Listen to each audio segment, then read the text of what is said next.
Dani iki jan. Enggak Mas Dani, sampean tak delok pas mantu kemarin ada dokumen yang sampean menyatakan bahwa sampean itu keluarga Surakarta. Mbok diceritakan itu mbah sampean, eyang sampean, apa kakek sampean? Itu ibunya bapak saya. Oh. Ibunya bapak saya. Berarti Mbah Putri. Ya Mbak Putri yang orang Solo yang ya. Putri, Solo. Iya. Namanya Siti Aminah namanya. Oh, Siti Aminah. Iya. Terus mbahnya Mas Dani nurun ke bapak, nurun ke Mas Dani. Ya. Berarti pas kalau Mas Dani itu jadi keluarga Keraton Surakarta. Amin. Amin. No. Aku ini orang Jawa Timur tadi. Bupong ketemu Mas Dani ini agak ngersulo. Wong Jawa Timur kok terus minggat ning Yogya itu urusannya apa? Lah Gajah Mada kok iso pindah ning Yogya itu piye? Asline Jawa Timur Mojopahit kan pate Gajah Mada. Untunge Brawijaya cek ning Kodam. Ora yo entek kabeh kok. Karena nama-nama beliau itu nama besar, nama yang melegenda, kemudian diabadikan, dijadikan sebuah institusi yang besar. Amin. Yang mengindonesia bahkan mendunia. Kayak Mas Yoko iki pomo garwane iki ya nama besar Indonesia no apik lho. Dadekne Universitas Kartiem iki. Universitas kok Kartiem. Enggak, kalau boleh tahu Mas Dani, di DPR ada di komisi berapa? 10. Membidangi Kebudayaan, pendidikan dan olahraga. Lah kuwi saben tahun kudu wayangan. Ya kurang, harusnya sebulan sekali. Ya terserah mau diadakan di mana boleh. Iya. Yang penting Mas Dani sekarang sudah sadar bahwa wayang kulit itu adalah wayang warisan dunia. Asli punyanya orang Jawa. Penjenengan sebagai orang Jawa walaupun dari Jawa Timur, Mbak Wulan dari Jawa Barat, tetap saja orang Jawa. Itu mempunyai kewajiban moral untuk mempertahankan dan mengembangkan, melestarikan wayang kulit. Carane piye? Nanggap, terserah dalangnya mau siapa, tidak harus saya. Usul. Ya. Protes. Protesnya pripun? Introspeksi. Iki sidang, iki introspeksi. Apa? Sakarepmu to cangkem-cangkem gede mok benakne. Mbanyol kok dibenakne. Introspeksi dadi introspeksi. Karepe prip? Kula usul. Jadi kalau budaya itu tidak wayang tok. Mas Dani wong Jawa Timur. Ini tak namanya Dani Sawunggaling. Harapan saya Sawunggaling itu pernah jadi gubernur di Jawa Timur. Sapa ngerti Mas Dani iso dadi gubernur Jawa Timur. Ben ngopeni budaya. Mula aku mengeyel, aja wayang tok, lodruk yo pikiran. Wis tak WA lho mau. Ketoprak. Toprak yo pikiran. Iya. Wis tak WA lho. Ngono. Iki jane ngandani apa nesu? Nesu wae. Ora tau petok. Gantengnya Jawa Timur. Oke, Tik, terus lanjut. Dados Mas Dani ini juga mendapat anugerah kekancingan dari Mas Sunan. Ya, dapat kekancingan Kanjeng Pangeran Ahmad Dhani Sastro Atmojo Joyo Negoro. Nah, saya mengumumkan begini ini Mas Dhani, biasanya ada dananya. Ya. Nanti Mbak Kiru nanti kirim nomor rekening lagi. Wes. Buat yang itu. Wis tak WA lho. Permasane sing di nomor rekening mung jenengan dhewe. Sing duwe aku barang duwe. Iki bajir sing maca ki aku kok sing do rebutan yayan rekening kono. Kowe iki rasa geger to, Tik? Apa gunane guna tali arta iki? Ngono kok. Wis tak WA tadi nomormu Mas Dani. Nggih. Hati-hati lho nek kleru. Ndak Mas Dani ini hanya biasanya guyon atau gojekannya para seniman seperti ini. Ora iki ora guyon tenan guyon. Iki tenanan. Guyon. Ora trima aku. Guyon. Petuk Dani duit ya dianggap guyon. Petuk Dani Dewa tuh dole barang antike ora ngentekne sembarang kok. Oh, petuk wong ngene iki kudu ngono kok. Saiki DPR RI akeh sing budhek kok dadak Nggih Mas Dani, jadi Nggih. cara kasare panjenengan niku dinggo tandha katresnan niku ya kudu ninggali Cak Kirun, ninggali Cak Sayaka. Yo, tik. Saru. Saru nek iki nek Dani ora ninggali. Saya saru. Pun ngoten tik kok. Awake dhewe iki paguyuban mestur. Ngemis teratur.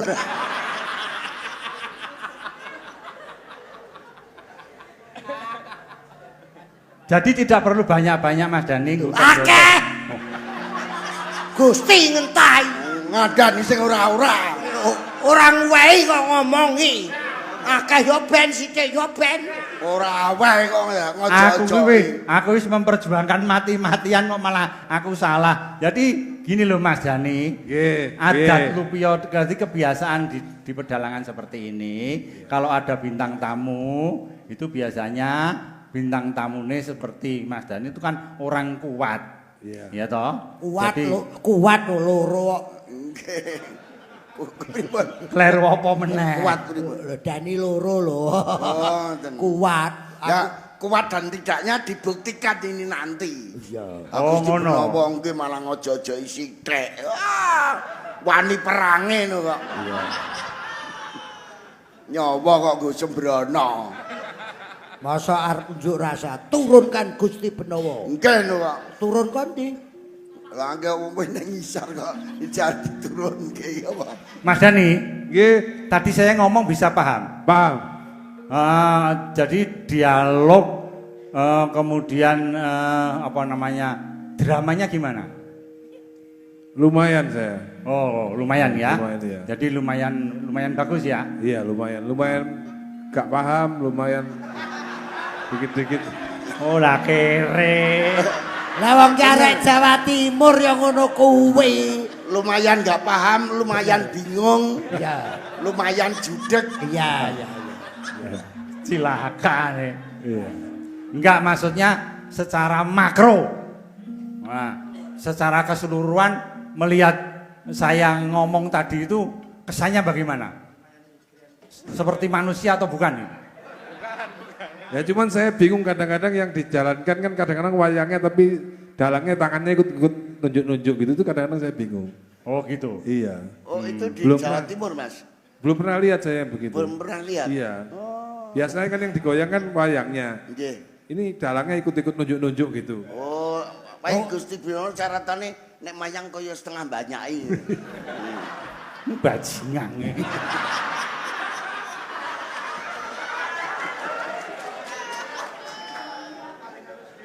Gon enek dalang arek dalam paman Patih Sengkuni merga maca sing dicekel tangane Durna. Nggih sinuwun Prabu penontone matane kuwi Durna ya ngono. Mboten, Mbak.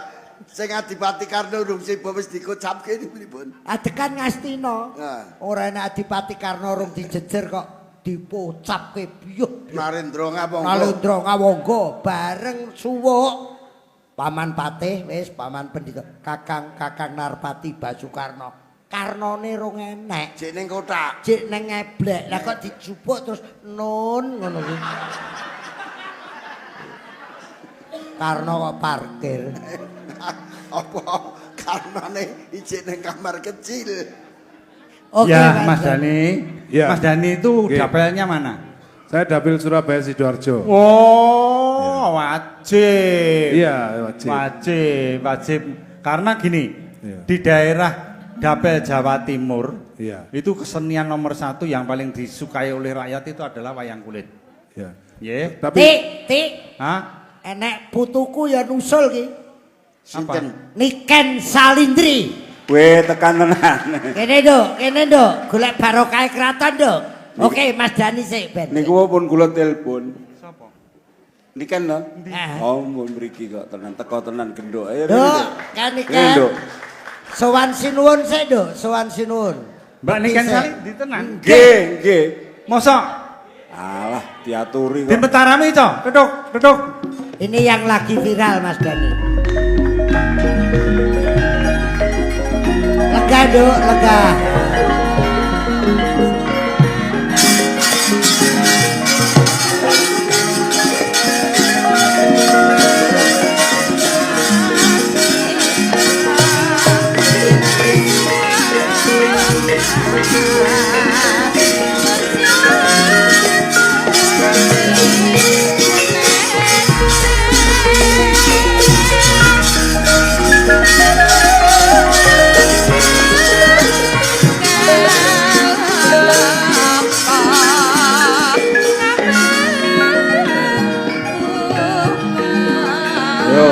Ayo.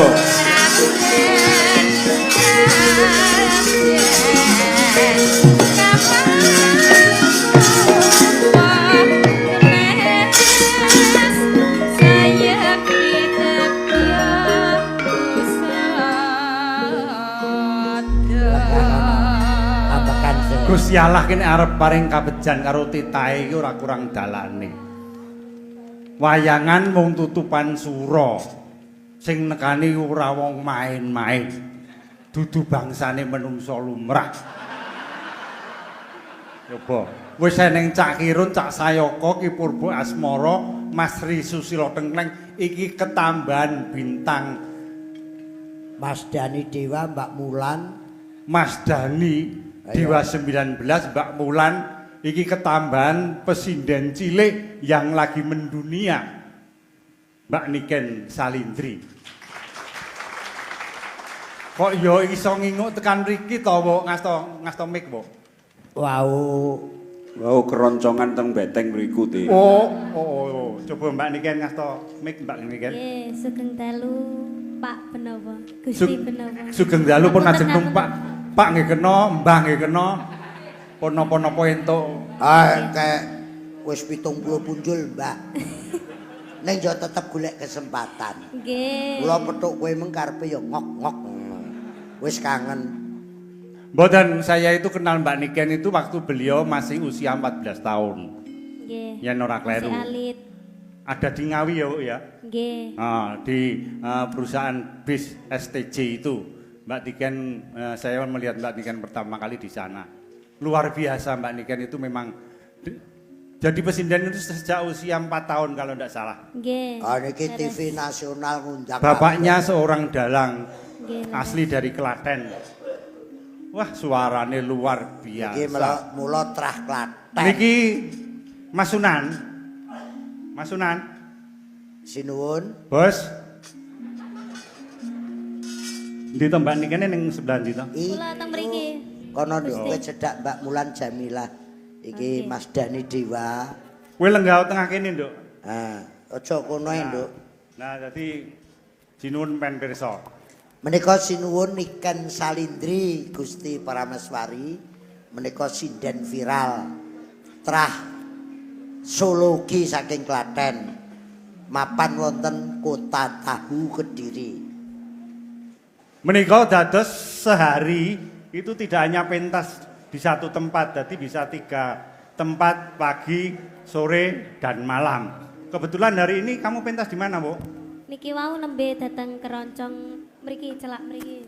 Gusti. Oh, wonten piku. Apa ki jenenge? Beteng. Beteng nggih. Oh. Leres. Terus niki wau nggih ketepaan napa kula pengen kekepanggih kalih Bapak Purba kalih Abah temu kangen niki. Gusti. Penyan sing ngeterke sinten? Kula sing ngaturaken nyonyahe Bapak. Kalih Ayah. Ibu Purba. Mboten penyan sing nderek mriki sapa? Oh, Ayah Purba. nggih. Kalih Ayah. Kalih Ayah. Pundi Ayahe? Ayahe teng mobil. Oh, Ayah teng mobil. Nggih. Kula ngaturke panuwun luar biasa nggih Mbak Niken nggih. Panjenengan Nggih, kersa Gusti. niliki wayangan tutupan sura teng keraton Matur ngeten sembah iki. nuwun. Nggih. Mugi-mugi penyen rawuh mriki menika sebuah keberkahan bagi wayangan teng keraton amargi baru pertama kali sepanjang hidup kula mayang sura yang sudah ke-20 kalinya, 20 tahun baru kali ini kerawan pesinden yang sangat luar biasa asmane Mbak Niken Salindri. Tik Nggih. kabul dungane tutupan sura Nggih. sampun sawetawis mboten wonten udan niki Gusti Allah nedakaken udan. Alhamdulillah barokah niki tanda-tanda banyu penguripan, banyu mili rezekine lumintu sedaya. Amin. Mbak Niken bawa langsung langgam, Mbak. Mbak Niken kira-kira sing enak dianu apa ya? Sing aku nyuwun siji wae. Siji apa loro ya sak paringe lho wong jenenge nyuwun. Nggih to? Dipun aturaken kunjuk sampeyan dalem ingkang sinuwun. Mawi bawa nggih Mbak Niken nggih. Ugi Ibu Nggih. Prameswari monggo. Nggih. Nggih barangkali nek mriki kagungan kersa nggih ngaturi panjenengan nek mbok menawa panjenengan saged lan laki longgar. Nggih. Niki bawa Napa? ditibake angenteni Asmarandana mawon nggih. Oh, nggih. Angenteni gak ya wis, Mang. Menika menapa-menapa saged Jawa saged. Ya angenteni Pak mantep. Campur angenteni. sari saged, ben saged, keroncong saged wis pokoke ngabehi ndagel saged. Nggih. Nika bocah niku lagi umur 16 setengah tahun ketoke. Kula, Nggih. lho kula pun 17 niki. Oh, pun 17 sakniki. Sampun gadah KTP. Oh. Wis nyopir dhewe barang nggih saiki nggih. Nggih dereng. Wah, oh durung. Dereng. Lah kenapa? Kula tasih ajri. Oh. Piye? Napa bawane napa cakepane napa, Bu? Asmarandana aja turu sore kaki, Pak. Oh, Asmaradana aja turu sore kaki. Wis gak usah marah-marah. Sabar. Lenggah wae biasa, Bu, nek ora penak. Soale Kula panjenengan remen ngeten malah. Oh, nggih. Nggih. Nggih. Nggih pun wis. Aku nek karo kuwi kalah aku.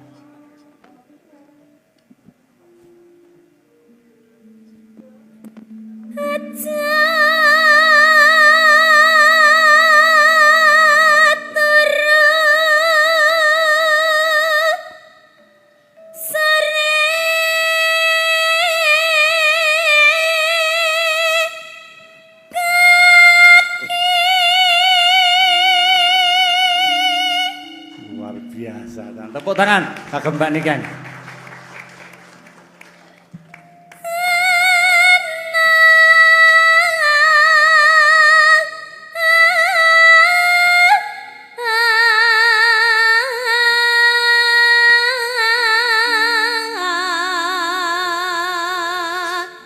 Dewa nganglang jagat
nggih, Pak.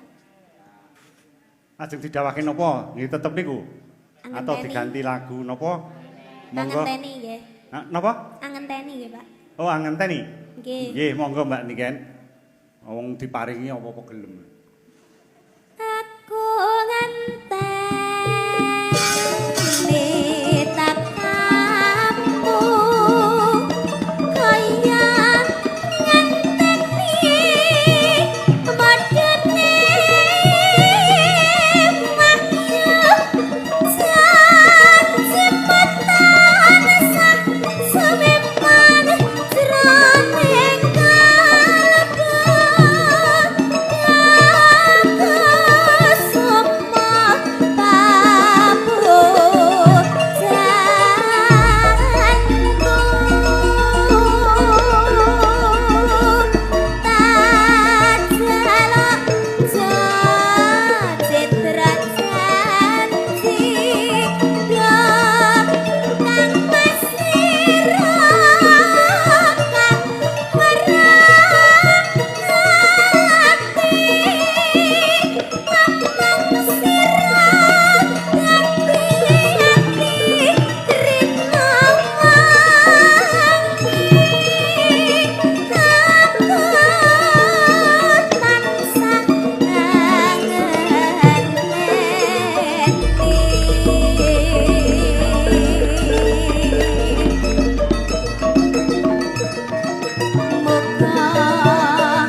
Tepuk tangan kagem Mbak Niken Salindri.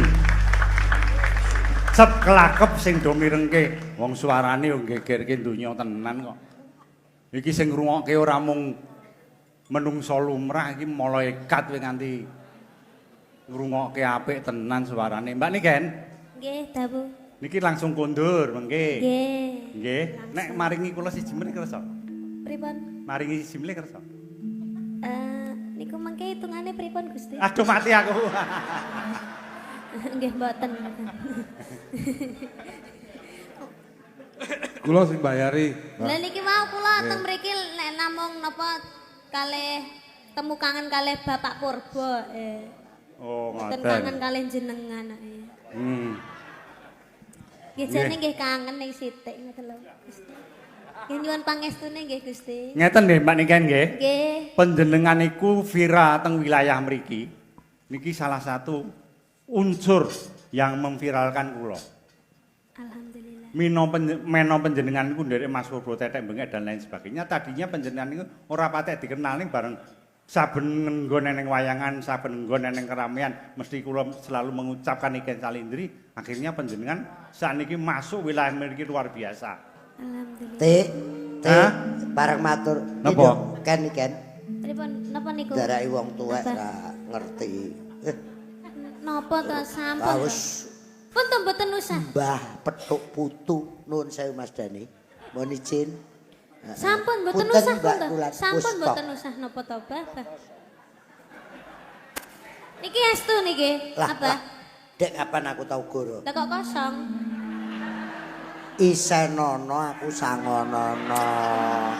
Kok selera ngerti sanggit. Sik iki mau nek sijine sing tanggung jawab sapa ki mau? Sing ngendika tanggung jawab mau. Kula. Anu Mas Dani. Nggih. Tepuk tangan kanggo Mas Dani, Mbok. Oh, ana sing tanggung jawab. Mas, Cak Dani, sampean lagu Jawa nu ora nyandak misale gethuk apa rek ayu rek. Gambang suling. Ah, Gambang Suling. None anu ngrangine sik. Gambang suling. Sik to. Ora Mbak Niker ku hebate nek gerajakan Banyumas. Sik to, Mas Dani ben nembang. Oh, Mas Dani sik to. Niki nggih kertosan to Wangel. Gusti, masyaallah. Nggih. Galang disengeni Peh ra bayar terus aku dionek-onek iki wae. Gambang suling. Kumandang Sarane. Tulah-tuling kepenak unite.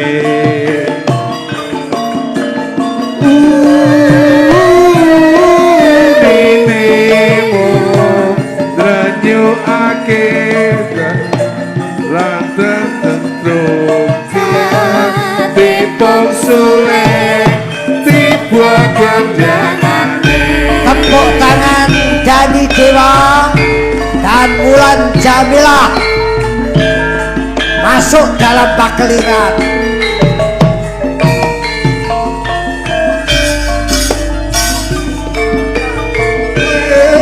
Kepenak unine tulah-tuling kepenak unine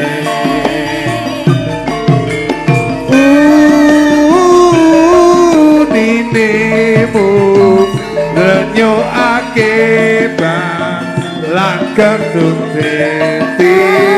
tipung suling tiba kendangane.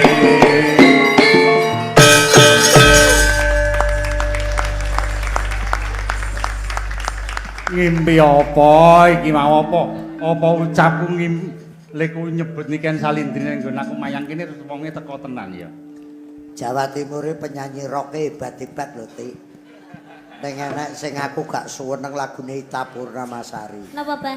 Mengaku bajingan musik Sanes. kepada setiap wanita Apa? ternyata susunya segudang.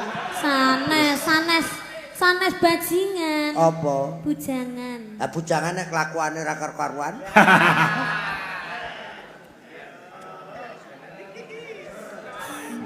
Wis pokoke berkah kanggo kraton nggih Mbak Niken nggih. Kula matur nuwun sanget menawa panjenengan arep marani Mas Purba, marani Cak Kirun, kok nyatane sing Kalian jenengan Gusti. nek kula niku janjane mudhar mati Mbak Niken nggih. Nggih. Saya itu penggemar berat kali panjenengan. Nggih. Kuwi sapa ae Gusti iki? Sapa ae penggemar berat zaman almarhum Yuwarni Boyolali kae ya. Kayak penggemar berat. Bener. Sing ora ya Kartiem tok. Abah pokok Anggarayu ya penggemar berat. Saestu dados Cak Kirun, kula niku penggemar berat. Yen ora percaya mumpung piyayine eneng kene. Saben dheweke niku pentas kalau dalang sapa wae ning Jawa Timur ngantek campur sari ning tengah desa. Aku kepengin weruh nek main campur sari tenane Mbak Niken kaya ngopo. Aku marani kok. Ning tengah desa nggih mboten Mbak Niken. Pripun Gusti? Wah ora penak tenan iki ya ora masuk iki piye iki.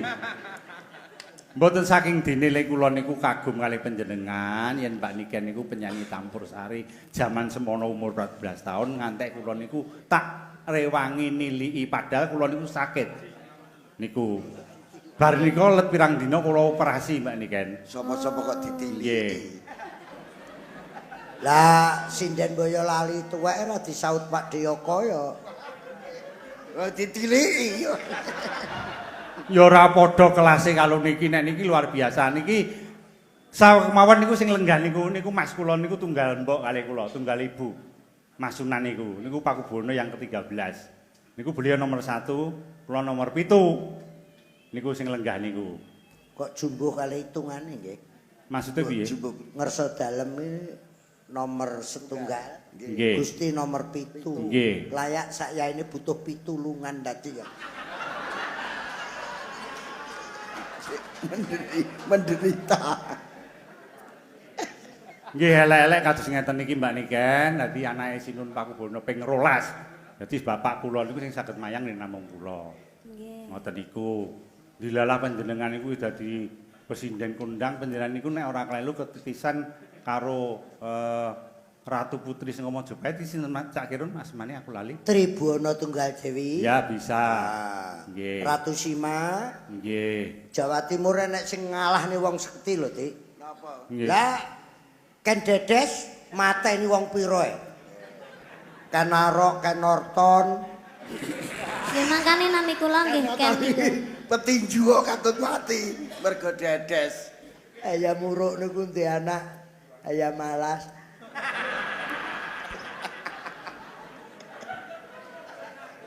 Elok-elok Mbak Niken, pokoknya niki luar biasa niki dalam sejarah masuk wonten YouTube dilihat oleh seluruh dunia wayangan di keraton dirawi karo presiden yang lagi kondang. Kalau wingi beliau menika konser ada di Hongkong ya Nduk ya? Nggih. Nah, berapa hari kamu di sana? Kula 5. Sampean dolan teng Kowloon mboten? Mboten alhamdulillah nika kula istirahat terus. Nang Nggih. KOSB apa ning gone Peterson apa ning Mongkok Yordan. Mboten masalahe kula niku nate pentas enten pundi niku jenenge Hongkong. Jumlah Hongkong nggih. Nalika semanten ning kula mboten nyanyi, mboten dalang, tapi kula nari. Nah, terus basic saya itu adalah penari. Nggih. Di dalam acara Layak sapa-sapa ditari.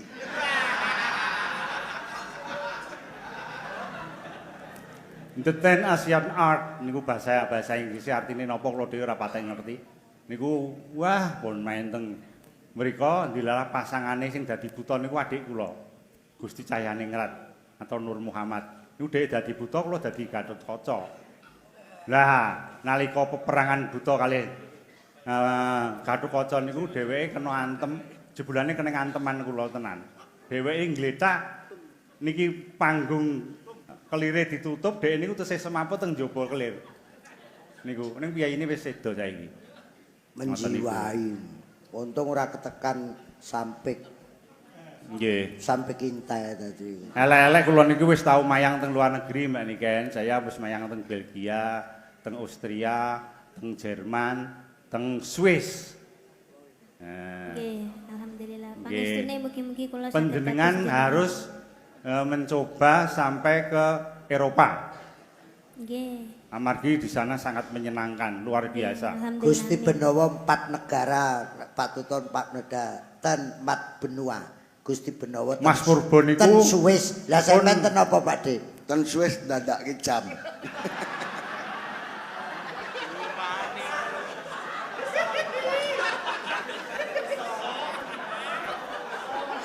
Saya sebagai orang Jawa Mbak Niken nggih, kula melu bangga diri. Ternyata ada orang Indonesia walaupun dari Jawa Timur ning tak anggap panjenengan ki wong Jawa, wong yo njawani sangat niku sebagai asetnya orang Jawa. Dados menawi saya walaupun dari Jawa Tengah mengagumi panjenengan niku ora salah. Kula mengagumi panjenengan itu mengagumi karya, ora kok gandrung karo wonge niku mboten napa aku wong edan. Kula niku tesih waras. Gandrung nggih mboten nutut Tik. Umriku umure sak monten mehan 73 ora ya menggeh-menggeh. Kula rak matur to kula gandrung kali Mbak Niken niku karena gandrung karyanya ing ngatasé bocah umure lagi semono kok kemampuannya sudah luar biasa. Niku sing kula gumun. Kok bocah-bocah kene do ora gelem niru gaya lagake Mbak Niken lho. Sampeyan dereng ngerti anak kula sing ragil Pripun? Bangkit Yuyudana. Niki, sing ragil niki. Lulusan isi sarjana seni tekon Mbak Keni. Wah niku sakniki unggul Dik. Teng bab napa? Mancing. Niku wis dan rawuh-rawuh. Ora gathuk. Terus bar niku rencanane ajeng tur teng pundi malih Mbak Niken diminta kemana lagi? Niki rencanane kula lulus SMA pengine teng isi. Oh, ajeng mlebu teng isi. Nggih. Wah, tepuk tangan kagem Mbak Niken. Mendhet jurusan apa? Pedalangan. Alah, padune ben diajar karo Mas Purbo. Bumpung aku rung pensiun. Lah bar niki lek bapak niki kirang 2 tahun malih lek pensiun. Iya, betul. Mboten tenane nek teng isi ajeng milih jurusan apa Mbak Niken? Kula pengine nggih pedalangan langsung. Nah, bener toh. Pedalangan sesu. Nggih, nggih yang belum anu kan tinggal mayang ya, tinggal dalang. Anu niku sing nemu bocah niki kula niku teng Nganjuk niku. Nggih, kula masih ngertos, sangat ningali. kecil videonya jejak digitalnya masih. Nggih di YouTube-e kula ningali. Nggih. Waktu masih kecil sekali. Nggih. Ning bar niku rak terus ilang. Nggih. Nggih, terus rada Zaman Mega sinden cilik almarhum ya Mas Purbo ngampek teko Istana Negara Betul. presidene Pak SBY kalih kula. Tenan Ken kowe nang isi ning pedalangan S1 ning sarjana seni ki bangkit anakku ragil njumuk S2 ya njumuk jurusan Dik. S2. Nggih, Nggih, Jurusan nang apa? mancing. mancing Tetep obat. mancing kok. Ya jurusan pedalangan ning aja gelem diulang halin. Ya.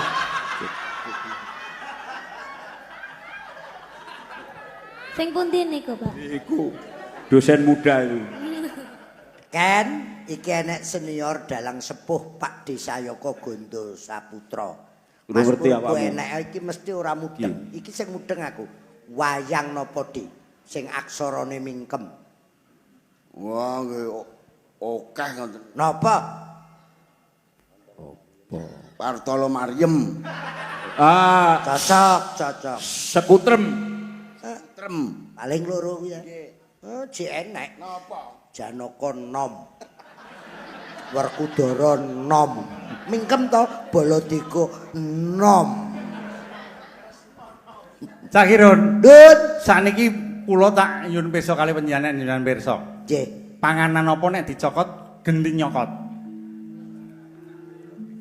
Pangan apa nek di Panganan apa nek dicokot niku melu nyokot. kula mboten nate mam niku. Jadah, Sing jadah. resik napa, Dik? Jadah. Napa Macoko? Anu Gusti Benawre. Napa, Dik? Nggih. Nggih, Pun mboten ngertos. mboten ngertos. Panjenengan pirsa rengginang. Rengginang. Panjenengan ngertos niku sing sengko kacang iki jenenge apa kuwi? Ting.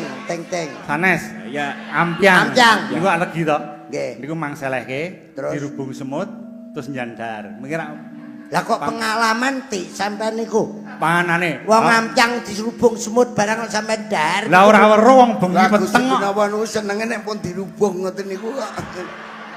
Tak Dirubung gablak kok dan mak dikar. celeki-celeki sebulane kono melu genten nyokot iki bulane kebak semut. Wah, edan. Nggih Mbak Niken kula ngaturke penuwun, matur kali ajeng. ayah, matur kali ibu nggih. Pedalangan isi wayang aja wayang golek, Bah. Napa? Kula wegah sing dilogoh ki ngisor niku. Wayang golek rak dilogoh ki ngisor. Cekelane anu niku, nggo ben kula raga Ah, njingkat. ora sah aneh-aneh rusuh.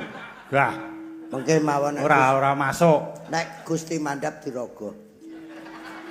Mbak Niken, satu lagi ada yang bertanggung jawab. Menapa panjenengan? Gerajakan Oh, Alusan mawon. alusan. alusan. Iki alusan. Mengke nek pengen sing hura-hura nanggap dhewe ngoten. Heeh. Ning alun-alun Ben manggone. ngetokne suarane Niken ben ora dikasih prediksi bahwa sinden uraan tok tapi klasik juga hebat. Mergo dheweke niku mangkate sing klasik dhisik. Terus lagi campur sari, baru yang lainnya makanya dheweke iso. Dia bisa. Itulah kelebihannya Niken. Ponakan kula niku ya ning kerawitan klasik. Saniki budal dhewe ngrebab. Bakul arum manis ten.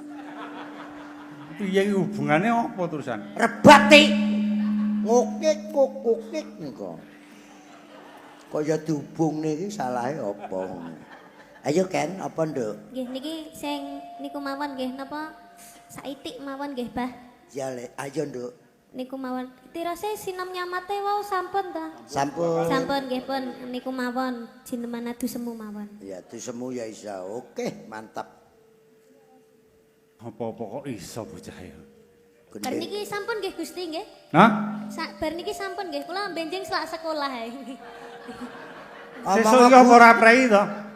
Benjing napa? Sabtu to. Lah kebetulan niku sekolah kula mengadakan acara Sabtu mboten libur.